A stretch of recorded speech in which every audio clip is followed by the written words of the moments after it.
સમાચાર સુરતથી પ્રાપ્ત થઈ રહ્યા છે। સુરતમાં મોડલની કાર આગ લગાવવાના કેસમાં મુખ્ય આરોપી સકંજામાં આવ્યો છે। પોલીસે આરોપી મિતેશ જૈનની ધરપકડ કરી છે।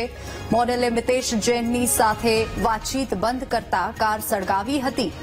આરોપીઓએ વેસુમાં રહેતી મોડલ આંચલ સિંહની કારને આગ લગાવી હતી અને આ કેસમાં અગાઉ પોલીસે મિતેશના બંને મિત્રોની ધરપકડ કરી છે। મોડલ આંચલ સિંહે મિતેશ જૈન પર ગંભીર આક્ષેપ કર્યા હતા। મિતેશ જૈન સંબંધ રાખવા ધમકી આપતો હતો અને ધાકધમકી આપતો હોવાનો આક્ષેપ કર્યો હતો।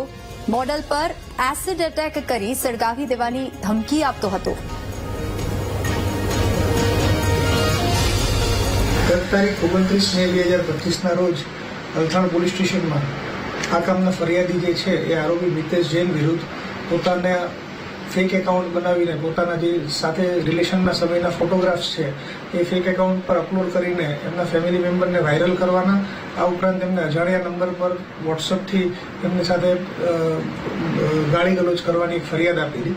જેના આધારે અલથાણ પોલીસ સ્ટેશને જે આરોપી જે છે મિતેશ જૈન એને વડોદરાથી સયાજીગંજ પોલીસ સ્ટેશને અટક કરેલ હોય તેની પાસેથી કાયદેસર રીતે પકડી લાવીને આજરોજ જે છે ગઈકાલે અટક કરેલ છે અને આજરોજ એને યોગ્ય જામીન રજૂ કરતા જામીન મુક્ત કરેલ છે।